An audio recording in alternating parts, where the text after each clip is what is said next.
할렐루야. 오늘 특별한 새벽 예배 특별하신 분들만 이 특별한 시간 특별한 장소에 함께 나오셔서 하나님께 영광 돌리는 하나님께서 기뻐하시는 축복의 예배가 될 줄로 믿습니다. 어젯밤은 좀 편히 주무셨습니까? 어제는 창문을 좀 열어놓고 잤더니 바람이 좀 시원했어요. 여기 사셨던 분들은 잘 모르시겠지만 제가 한 1년 정도 이렇게 살아보니까 이 안산은 지역이 바람이 참 시원합니다. 아멘 할 정도까지는 아니지만 마음에 동의하시죠. 여기는 휴양지 같고요, 공기도 좋고 바람도 신선하고, 제 지방에 있는 어떤 분이 전화를 통했는데 아주 찜통이라서 막 잘 수가 없다. 나는 어제 저녁에 전화 받을 때가 저녁에 바람이 얼마나 시원한데 여기는 엄청 시원한디? 내가 그랬더니 아이고, 안산은 축복받은 동네라고, 그냥 바람이 다르다. 여러분 느끼십니까?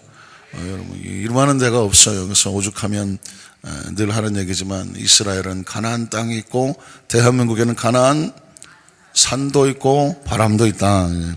여러분 예수님 안에서 내게 주어진 이것의 축복과 감사와 기대를 가지고 감사하고 살아야 또 감사한 곳에 또 감사할 일이 넘쳐날 것을 믿습니다. 한번 따라 하실까요? 하나님을 경외하면 얻는 유익과 축복. 하나님을 경외하면 얻는 유익과 축복이라는 제목으로 말씀 은혜를 나누기 원합니다. 어떤 애견맘이라고 그러죠. 요즘은 뭐 강아지 애견을 키우면서도 엄마가 다 해줄게, 뭐 엄마 아빠 뭐 이렇게 해서 아예 애견맘, 강아지 엄마 이렇게 용어가 생겼는데, 애견맘이 강아지를 데리고 동물병원을 갔더니 그 동물병원의 그 원장님이, 의사가 이렇게 하면 수의사죠. 수의사가 이렇게 말하더랍니다. 이 아이가 다 이쁜데 턱이 좀 돌아갔다고, 턱 관절이 좀 잘 안 맞는 것 같은데 요거 턱 관절 수술하면 정말 이쁠 것 같다고. 아니, 강아지 정기검진 받으러 갔다가 갑자기 강아지 턱 관절을 갖다가 수술하라는 성형수술이죠. 성형수술에 제한을 받아서 상당히 당황했다. 그래서 알고 보니까 요즘은 또 사람들 성형수술은 뭐 그냥 너나 나나 다 하는 시대가 돼버렸고, 이젠 개도 성형수술을 시킨답니다. 앞트임도 하고 뒤트임도 하고. 코는 못 높이는 것 같아요. 턱관절 수술을 하고 뭐 또 지방 흡입 뭐 해서 뭐 이리 갖다 붙이고 저리 갖다 붙이고 해갖고 아주 강아지를 갖다가 아주 특별하게 만든다고 하는데 수십만 원에서 수백만 원이 들어가는데, 비싼 강아지는 또 그걸 다 한다네요. 그래서 속담에 틀린 게 하나도 없다고, 개팔자가 완전 상팔자예요. 그래서 요즘은 뭐 그런 집에 들어간 개가 지금 행복한 건지 불행한지는 모르겠지만 철저하게 그냥 외형 지상주의라는 것이 뭐 전혀 그냥 막 낯설지 않도록.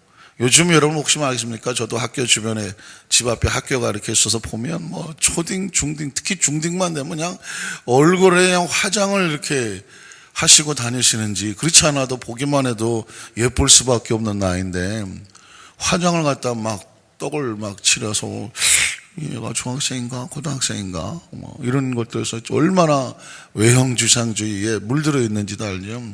집 앞에 버스 정거장이 있는데 보면 보통 남자들은 앉아서 졸고 스마트폰 보고 아닌 여자들은 거의 거울 꺼내놓고 이거 하느라고 뭐 애나 어른이나 뭐 본능일 수도 있겠지만 그만큼 외형적으로는 잘 뭐 이쁘게 수술해서라도 뭔가 보기 좋게 하려고 애를 쓰는데, 문제는 뭐니까 혹시 보셨습니까? 어제 보니까 고등학교 여학생 둘하고 남자애 하나가 지나가다가 눈이 마주쳤다가 여학생 하나를 두드려 패갖고는 의식을 잃었으니 깨어나지는 않아요.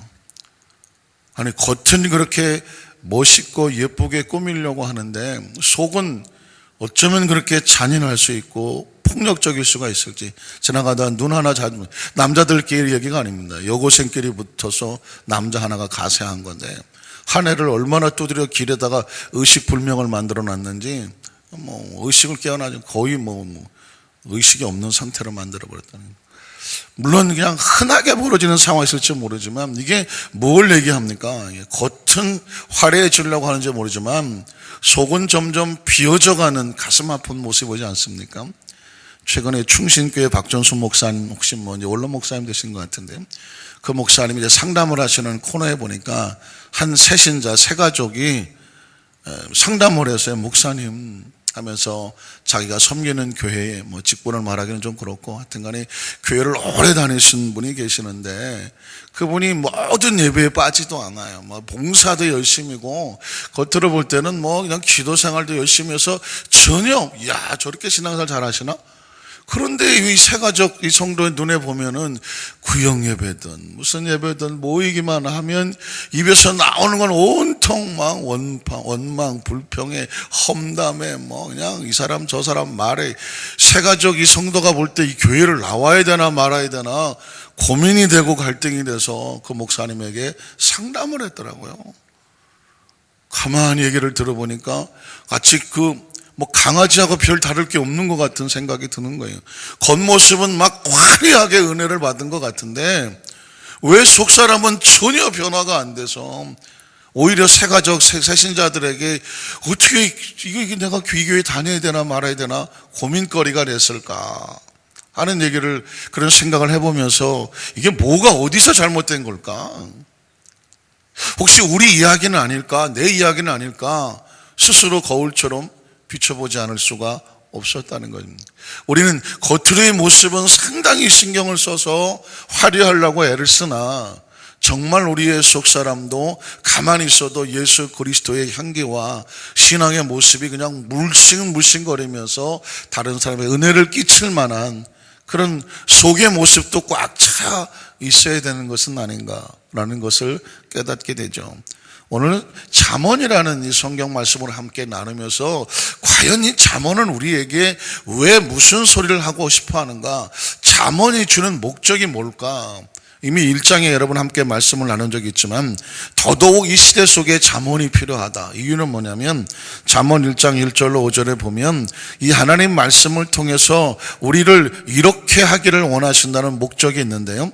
2절부터 보면 이는 지혜와 훈계를 지혜와 훈계는요 겉으로 드러나 채워지는 것이 아니라 속사람을 채워서 크리스찬의 모습이 겉으로 드러나게 하는 건 지혜와 훈계를 알게 하며 명철의 말씀을 깨닫게 하며 3절에 보면 지혜롭게 하며, 지혜는 있는지 없는지 속이 들어봐야 되죠. 공의롭게 하며 정의롭게 하고 정직하게 행할 수 있도록 훈계를 받게 하며 4절에 보면 어리석은 자가 있다면 슬기로워질 것이고 젊은 자에게는 지식과 근신함, 경건함과 조신함을 주기 위한 것이며 5절에 보면 지혜 있는 자는 스스로 지혜 있다고 하고 잘하고 있는 사람에게는 더 듣고 학식이 더해질 것이고 명철한 자는 지략이라고 하면 세상적인 어떤 그런 지략도 중요하겠지만 삶의 원칙 속에서 크리스찬으로서 해야 할 것과 하지 못할 것을 잘 분별해서 나아갈 수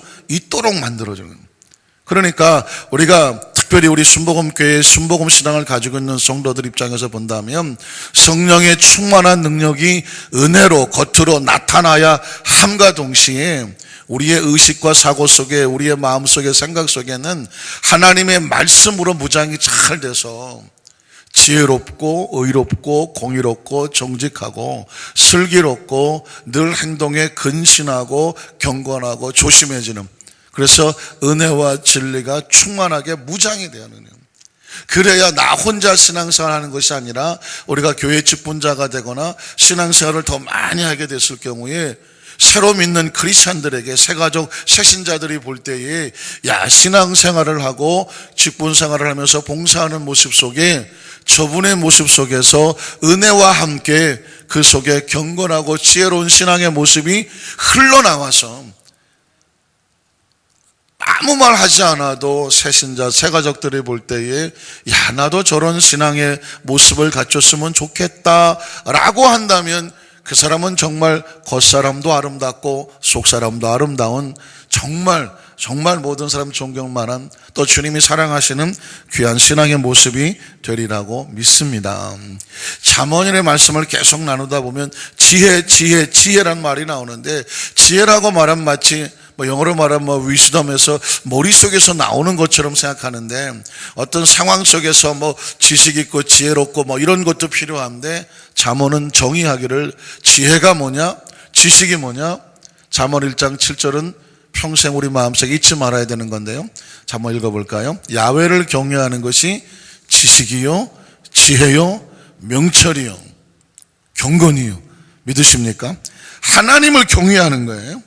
경외라는 단어는 존경하는, 최상의 존경한다는 리스펙트라는 경이라는 단어와 외라고 하는 단어를 잃어버리면 안 돼요. 외라고 하는 단어는 두려워한다는 것입니다. 그러니까 하나님을 경외한다는 것은 최상의 가치가 하나님께 있으니까 그분 앞에 최상의 존경을 표하면서, 외는 뭐냐면 거룩한 의미에서, 좋은 의미에서 두려워하는 거죠. 이 두 가지가 같이 있어야 돼요. 너무너무 좋아하면서 너무너무 좋아하기에 아주 조심스럽고 근신하며 경건하며 최상의 예의를, 그래서 그분의 눈치를 봐야 돼요. 그분이 원하는 것이 무엇인지를 생각하며 그분의 마음과 하나가 되려고 하는 것이 뭐냐면 경외하는 것입니다. 내 마음대로, 내 행동대로, 내 기분대로, 내 생각대로 막 해버리면 경외가 아니라는 거예요. 그래서 하나님을 믿고 신앙의 깊이가 깊어지면 가만히 있는 것 같지만 그 속에 하나님을 향한 간절한 경외감이 있는 거죠. 하나님을 최상으로 모시되 하나님이 두려워서 내 행동거지 말 한마디, 그리고 내 외형으로 드러난 모든 것 하나가 하나님의 마음과 떨어질까 봐 항상 조심하는 것, 그걸 경건이라고 말하고 근신이라고 말하고 경외라고 말합니다. 그래서 지혜로운 사람이 뭐냐? 하나님을 경외하는 것입니다. 한번 따라 하실까요? 지혜로운 사람, 지식 있는 사람, 명철한 사람은 누구를 경외하는 거라고요? 하나님을 경외할 줄 아는 사람. 우리의 최고의 목적은 하나님을 경외하는 거예요. 그리고요, 우리가 두려워해야 될 사람이 누군지 아십니까? 하나님을 경외하는 사람이에요. 왜냐하면 하나님을 경외하는 사람은 하나님의 그 편이 될 수밖에 없어요. 그러니까 하나님을 경외하는 사람을 두려워할 줄 알고요, 하나님을 경외하는 사람을 보호할 줄 알아야 되고요, 하나님을 경외하는 사람과 함께 있어야 되고요, 그리고 하나님을 경외하는 사람이 되어야 되는 것입니다. 우리가 궁극적인 신앙의 목적이 뭐라고요? 우리가 많이 예배를 드린다, 많이 기도한다, 많이 전도한다, 선교한다, 구제한다, 신앙의 많은 여러 가지 다양한 모습이 있지만 궁극적인 목적 끝에 어디서 만날까요? 하나님을 경외하는. 그리고 천국은 누가 갈까요? 하나님을 경외하는 사람이 가는 거예요. 하나님을 경외하지 않는 사람이 어떻게 천국을 가겠어요? 그렇죠? 하나님 앞에서 오만방자하고 자기 멋대로 하는 사람이 어떻게 천국을 가요? 그 하나님을 경외하는 사람은 하나님을 경외하기 때문에 서로 소중히 여기고 사랑합니다. 하나님을 경외하는 사람은 사람을 사랑해, 이웃을 사랑해, 형제를 사랑해. 이 두 가지는 뗄래야 뗄 수가 없어요. 하나님을 경외하는데 사람을 또 드럽해? 이건 경외가 아니죠. 하나님을 경외하는데 막 사람을 갖다 막 비난하고 정죄하고 상처 주고 막, 그래서 다른 사람들한테 아픔이 되면 이건 아니에요. 하나님 사람을 사랑하고 형제를 사랑하고 용서하고 사랑하는 게 물씬 풀려 나오는 사람은 물어볼 것도 없어요. 그 사람은 하나님을 경외하는 사람이에요. 그래서 예수님 앞에 어떤 계명이 잘 크냐고 물었을 때 예수님 하나님 사랑하고 내 몸처럼 이웃을 사랑하라, 이게 경외다. 하나님께서 예수님께서 우리 말씀해 주신 줄로 믿습니다. 자, 오늘 첫 번째로 지혜를 통해서 얻는다라고 말하면 아까 제가 제목에 말했던 것처럼 하나님을 경외하면 영적으로 육적으로 축복을 받습니다. 자, 어떤 축복이 있을까요? 10절에 보면, 10절을 볼까요? 지혜가 내 마음에 들어가면, 자, 지혜라는 단어를 추상적으로 생각하면 안 됩니다. 하나님을 경외하는 것이 네 마음에 들어가면 그 하나님을 경외하는 것이 네 영혼을 어떻게 할 거다? 즐겁게 돼요. 우리 영혼은 뭘로 즐거워진지 아십니까? 하나님을 경외해. 그 말은 뭐 하나님과 나 사이에 꺼리낄 것이 없으며 양심에 가책될 것이 없으며 하나님을 경외하는 마음으로 꽉 들어차면 내 영혼을 상처 줄 일이 없어요. 그래서 하나님을 경외하는 마음이 들어가고 하나님의 경외가 네 마음속에 채워지면 네 영혼은 즐거워져. 그러니까 우리 영혼은 뭐 때문에, 우리 몸은요 무조건 잘 먹고 잘 입어야 돼요. 몸은 얘는 밥 먹고 하는 일이 뭐냐면 또 좋은 거 먹여달라, 좋은 거 입혀달라, 편하게 해달라, 뭐 즐겁게 해달라. 육체는 본능적으로 그게 즐거워. 마음은 뭐 자기 하고 싶은 대로 해달라, 마음대로 하게 해달라. 왜? 마음은 원래 성격이 그래요. 지 마음대로 하고 싶어. 그러니까 지 마음대로 해야 직성이 풀려. 마음은 그게 즐거워. 그런데 먹고 싶은 대로, 육신이 하고 싶은 대로 하면 동물과 다를 게 없고, 내가 하고 싶은 대로 하고 하면 지가 주인이고, 그런데 이렇게 마음이 원하는 대로, 육신이 원하는 대로 하면 이건 엉망진창이 돼버려요. 각자 지 마음대로 하는데. 그래서 영혼은 슬퍼. 육신대로 살면, 육신의 정력대로 살면 영혼은 상처 입어요. 지 마음대로 살면 영혼은 상처 입어. 할 일이 없어. 영혼을 즐겁게 하려면 하나님을 경외해야 돼요. 마음대로 하지 말고 하나님의 마음에 드는 것. 내 육체대로 살지 아니하고 하나님께서 원하시는 대로. 그래서 우리 영이 하나님을 경외하는 마음으로 성령의 충만함을 받고 마음을 다스리는 거예요. 성령의 충만을 받고 육을 다스리는 거예요. 그럼 뭐가 즐거워요? 영이 즐거워요. 어떤 사람이 행복하냐? 영혼이 즐거워야 돼요. 영혼이 즐거워야 마음도, 심간이 편하죠. 영혼이 즐겁지 않으면요, 절대로 마음이 편하지 않아요. 왜? 하고 싶은 대로 했지만 하고 나면 찝찝해요. 왜? 마음은 주인이 아니에요. 육체대로 했지만 하고 싶은 대로 다 했어. 좋다. 근데 영은 찝찝해요. 왜? 영은 그게 아니에요. 그래서 크리스찬의 지혜는 뭐냐면 영이 편안해야 되고, 영이 담대해야 되고, 영이 강성해야 돼요. 그런데 그 영이 담대하고 강성하고 즐거우려면 하나님을 경외해야 돼요. 하나님을 경외하는 것은 하나님의 비율을 맞춰야 돼요. 하나님의 뜻에 맞춰야 되고, 그걸 말하면 계명, 율례, 법도라고 말하는데 그냥 제가 인간적인 용어로 하나님의 눈치를 봐야 돼요. 하나님의 비율을 맞춰야 되고요. 하나님의 마음에 하나가 돼줘야 돼요. 그래야 내 영이 편안하고 즐겁다는 얘기를 오늘 10절에서 하는 겁니다. 11절에 가면 그게 우리를 지켜줘요. 근신이 뭐냐? 하나님을 경외하는 거예요. 똑같은 거예요. 지혜, 지식, 명철 다 그냥 뭐 여러 가지 나오지만 그건 하나야. 하나님을 경외하면 그게 누굴 지켜줘요? 너를 지켜줘. 지켜줄 수밖에 없어요. 여러분, 언제 사고 납니까? 차선을 벗어나면 사고 나요. 하나님의 눈치를 안 보면 사고 나요. 하나님의 뜻하고 따로 놀면 사고 나요. 하나님의 법도를 어기면 사고 나요. 성경을 한마디로 정의해 보라고 하면 하나님 법대로 살라요. 창세부터 계시록까지 뭐 많은 얘기가 있어요. 다양한 얘기가 있지만 한마디로 말하면 하나님 법대로 살아. 그 하나님의 법이 뭐냐? 예수 그리스도. 예수 그리스도가 진리야, 길이야, 생명. 예수 그리스도가 하나님의 법도라는 것입니다. 그로 말미암지 않고는 아버지께로 갈 자가 없어요. 무슨 말인지 아시겠습니까? 그래서 근신이 너를 뭐예요? 아까 말 너를 지켜요. 우리를 어떻게 지키느냐고요? 하나님을 경외해야 그게 나를 지켜고, 하나님을 경외하면 그게 나를 뭐 해줘요? 보호해 주는 거예요. 그러니까 그리스도는 절대로 유행과 재수를 원하지 않아요. 하나님의 말씀과 법도를 마치 제가 어저께 바둑돌을 하나 한 수 놓는 것처럼 차곡차곡 놓아가면 그게 날 지켜주고 나를 보호하는 것입니다. 12절에 보면 악한 자의 길과 폐역을 말하는 자에게서 어떻게 해줘요? 건져내줘요. 건져내줘요. 사실 이 악한 자의 길과 폐역을 말하는 자는 세상에 꽉 찼어요. 조금만 우리가 딴짓하면, 조금만 우리가 곁눈질을 하면 세상에 악하고 폐역한 것 얼마든지 있어요. 과거에 우리가 하나님 없이 살았을 때에 그 폐역하고 악한 건지도 모르고 그게 그냥 재밌고 즐겁고 남들도 하니까 그냥 그러고 살았던 적도 있어. 우리 한살교회 성도님은 태어나서 지금 때까지 오직 주님만 바라보고 그냥 믿음으로 살아오신 것 같아요. 저는 어려서부터 신앙생활 했지만 그래도 이걸 잘 몰라갖고 악한 자의 길과 폐역한 곳을 섞여 살았던, 섞어지게 했던 적이 있었던 것 같아. 그냥 있었습니다. 그러면 또 아이고 목사님도 그랬대네 그럴까봐 그냥 그런 거 같은 것 같기도 해. 그런데 여러분, 그때 가장 무서운 게 뭔지 아십니까? 하나님과 단절되면 날마다 불안해. 날마다 초조하고요.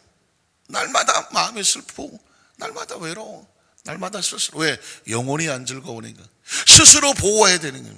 여러분, 그래서 시편 1편 1절로 3절에 보면 복 있는 사람이 왜 이런 사람인지를 알았어요. 복 있는 사람은 악한 자, 패역, 죄인들, 오만한 자 같이 안 해. 왜? 악인들, 죄인들 오만 같이 있으면 영이 죽어. 영이 즐겁지가 않아. 영이 힘이 없어. 악인들하고 놀면 재밌습니다. 죄인들하고 같이 섞이는 거 괜찮아요. 죄의 맛이 쏠쏠하죠? 여러분은 몰라. 여러분들은 몰라요. 죄가 이게요, 뭐 그런 옛날에 그런 영화에 몰래 먹는 게 맛있다, 뭐 그런 거. 훔쳐 먹는 게 맛있다고 뭐 이런 얘기 하잖아요. 죄가요, 아주 스릴이 있어요. 육체는 죄를 즐겨요. 마음도요, 죄를 즐깁니다. 오만한 거 할만해요. 다 나밖에 없어. 다 내 밑에 꿇어. 자기가 최고. 이거 괜찮아요, 여러분. 쏠쏠합니다. 그러나 뭐가 죽어요? 영이 죽어. 그 다음 줄 한번 볼까요? 복이 없어요. 그래서 이 복 있는 사람은 뭐냐면 주구장창, 오래간만에 듣는 말이죠. 주구장창 뭐만 하냐면 하나님 말씀을 즐거워하고 찾고 주야로 묵상해. 왜? 거기서 이 영이 살 수 있는 유일한 길은 하나님의 말씀과 율법. 이거 어렵죠? 하나님 비유를, 하나님의 눈치를, 하나님 뭘 원하시는지, 하나님 마음에 어떻게 맞는지 종일 주구장창 이것만 생각해. 그게 누가 사는 길이다? 내 영이 사는 길이에요. 영이. 어차피 우리는 인간으로 태어났잖아요. 인간으로 태어나서 동물과 다른 영까지 가졌어.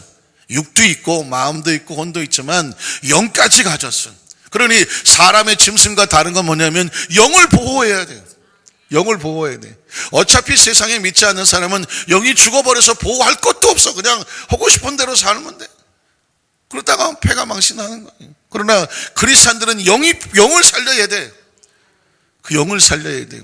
그래서 말씀을 묵상하고 상고하고 그 말씀 통해서 영을 살치우는. 그래서 여러분, 저 유명한 말씀 신명기 8장 3절, 마태복음 4장에도 사람은 뭐로만 살지 않는다?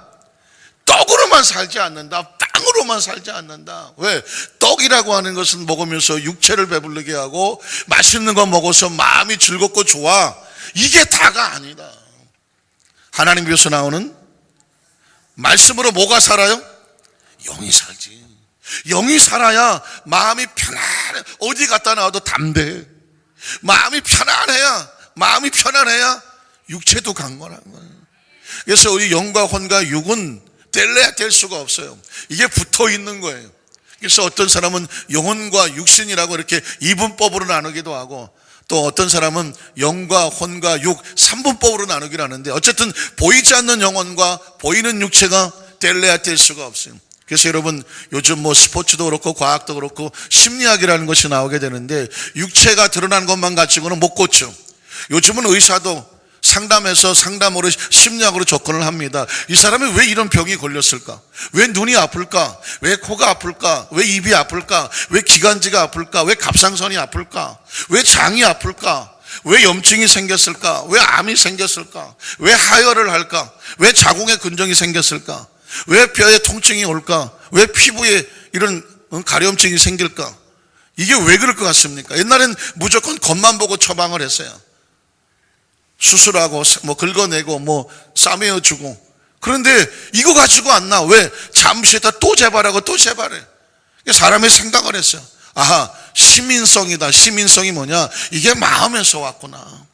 극심한 스트레스를 받으면 위가 약한 사람에게는 위가 문제가 생기고, 신경을 많이 쓰면서 한 사람은 갑상선에 호르몬이 문제가 오고, 어떤 사람은 폐에 문제가 오고, 어떤 사람이 간이 약하면 간에 가서 덜커덕 문제가 생기고, 어떤 사람은 신경성이 흔들리면 피부가 막 가렵고, 어떤 사람은 신경이 흔들리면 잠을 못 자고, 어떤 사람은 그게 견뎌내지 못하고 약한 사람은 마음에 극심한 우울증이 오고 불면증이 오고. 그래서 의사들이 생각하기를, 이건 마음에 문제가 있다. 운동하는 사람만 맞아. 스포츠 과학이라 또 스포츠 심리학이라는 거, 경영심리학, 무슨 모든 공부하는 애들도 마찬가지죠. 공부하는 것도 심리적으로 안정을 시켜줘야 공부가 되지, 무조건 책상에 집어넣고 앉아 공부해라가 공부가 안 되는 거예요. 그래서 결국은 인간의 모습은 영혼 육이 뗄래야 뗄 수가 없습니다. 그래서 성경제 요한 3서 2절에도 사랑하는 자의 네 영혼이 잘 돼. 이게 우선이라는 거죠. 영혼이 잘 돼야 돼요. 영혼이 잘 되기 위해서 필요한 것이 하나님의 말씀으로 양식이 되고 성령이 오셔서 우리 영을 지배하고 통제하고 붙잡아 줘야 돼. 이걸 성령 충만이라고 말해. 성령 충만해야 세상에 악한 게 들어오지를 않아요. 그 성령 충만해서 예배 드리는 것이고 기도하는 것이고 그 성령 충만을 위해서 날마다 성령 인정합니다, 환영합니다, 모셔드립니다. 성령을 의식하고 사는 거예요. 그래야 영이 즐거워지면 내 마음속에 아무리 힘들고 어려운 것들이 비집고 들어오려고 하더라도 어제 한 수도사와 마찬가지로 슬픔이 문을 두드리고 서운함이 문을 두드리고 두려움이 문을 두드리고 어떤 유혹이 문을 두드릴 때 sorry, 내 안에 네가 들어올 공간이 없습니다. 그죠? 슬픔, no, 나는 성령의 충만한 기쁨이 있어. 외로움, no, 나는 성령의 충만한 내 안에 즐거움이 있어.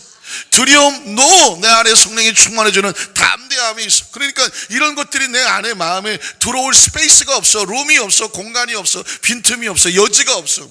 그러니까 마음이 편안해질 수 있는 것은, 그래서 너희 몸이 하나님의 성령이 거하시는 성전인 것을 모르느냐. 성령이 계셔야 우리 안에 평안해지고, 그래서 이게 마음이 편안해지면 몸의 육체의 병도 관절염도, 신경이 편안해지면 관절염이 떨어져 나가는 거예요. 마음이 편안해지면 면역이 약해지다고 했던 비염도 천식도 떨어져 나가는 것이고, 마음이 편안해지면 스트레스 받았던 스트레스를 내려놓게 되면 갑상선도 떨어져 나가고 지방간도 떨어져 나가고 뼈가 뾰족뾰족 마르는 것 같은 진액이 마르는 것도 떨어져 나가고 잠도 편안하게 자는 것이고, 여러분이 굉장히 중요한 것입니다. 그래서 영이 치료되면 마음도 치료되고 마음이 치료되면 육체도 치료되고, 그래서 마음속에 자신감이 생겨나면 생활 속에서도 그 축복의 기운이 흘러져 나가는 것이고, 그 사람은 가는 곳곳마다 영적인 축복의 흐름을 나누어주고 살아가기 때문에 한 사람이 천을 줬고 두 사람이 만을 쫓는 역사가 나타나서 우리가 함께 모일 때마다 그 영적인 시너지 효과가 있어 모이기를 힘써야 되고, 여러분 축복받은 사람끼리, 은혜 있는 사람끼리, 성령 충만한 사람끼리 자꾸 모여야 돼요. 그래서 서로 영적인 축복에 성령이 충만한 것을 서로 함께 나눠서 합심을 해야 돼요. 그리고 흩어져 나가면 서로 중보기도 해줘야 돼요. 그게 뭐냐면 바로 하나님을 경외하는 데 주시는 영적인 육적인 축복인 줄로 믿습니다. 간절히 바라기는 이 잠언 말씀을 여러분 늘 비슷한 말씀 같고 늘 아는 말씀 같지만 놀랍게도 하나님 말씀을 한 껍질 벗기고 들어가 보니까 이런 놀라운 말씀을 우리에게 선포하고 계십니다. 우리 사랑하는 우리 한살교회 모든 성도님들은 영도 마음도 육체도 하나님 안에서의 형상을 회복하고, 그래서 날마다 기쁨과 감사 속에서 승리, 똑같은 60, 70, 80, 90, 100을 살아도 승리하며 행복하며 땀나게 살아가시는 우리 성도님 되시기를 주님의 이름으로 축원합니다.